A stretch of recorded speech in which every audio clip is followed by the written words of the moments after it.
Everyone, it's your friend Ryan Rolfe with the dsmSOLD team at Keller Williams Legacy Group here in the Des Moines, Iowa Metro with this week's Monday market update.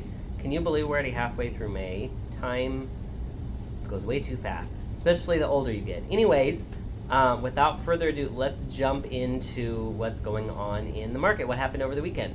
So this weekend, we saw 175 new homes come on the market. 143 homes went into pending or under contract status, meaning they accepted an offer, and 95 homes sold and closed. So week over week, if you're tracking the inventory numbers, the total active inventory as of late yesterday was 1,894, so just below 1,900 homes. We did briefly hit 1,900 homes earlier in the week last week. So the trend as of lately has been we're adding about 30 to 40 homes that are staying on the market above where we had been previously, in previous months when inventory was low and staying fairly low. So we're starting to see more inventory come on the market and stay on the market, which is a good thing.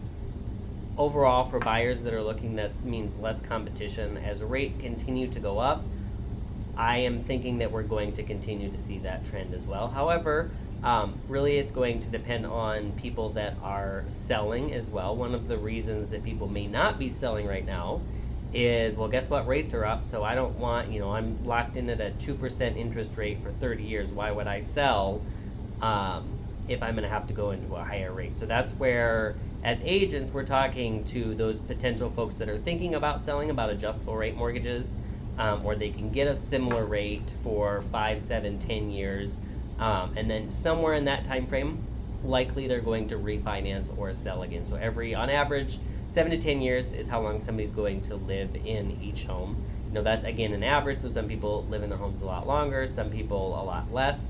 But on average, they're probably going to, somewhere in that time frame that the rate is locked in, they're going to sell or refinance the home when something happens with interest rates. And overall, interest rates are still relatively low historically, even though for a lot of us that have gotten so used to these rates over the past few years, they seem high. They are still relatively low, and between 5 and 6% is still a great interest rate. And yet, if you can get a loan that's got a lower rate for a period of time, that can be a really good option as well. So if you've got questions on what an adjustable rate mortgage looks like, let me know. Those are becoming more and more popular as rates go up, and those can be a really great option to get you into the home that you're looking for. So it'll be interesting to see what happens as we continue later into the summer. One of the things I've noticed is as we get later and later into the summer, really past July 4th, things tend to start to maybe slow down as we get closer to the beginning of the school year. I know that's a ways off, and I don't even want to think about the next school year starting, because we just are really not even officially hitting summer. We're getting close to that summer season, and yet that's just kind of the cyclicalness of the market. So we'll likely see more inventory hopefully stay and maybe get back to a more normalized type of market. I don't know if that will happen yet this year, but we're definitely trending up in the numbers of homes that are on the market, which is going to help buyers that are looking for homes and maybe not have to compete so much, and people that are selling. Then it's really just all about, as I've mentioned in previous videos, it's all about pricing ahead of the market. So if your neighbor's house is selling or on the market, we look at comparables. How do these houses compare to yours? Where should we price yours so it's going to get the most eyeballs and sell the quickest? Because when the market changes, that's what we need to be focused on. How can we get your home sold first? Because if the market continues to change, those other homes that are sitting on the market, the longer it sits and the less willing they are to reduce the price, the more likely it will be that they won't even get the price that maybe they were aiming for had they reduced it.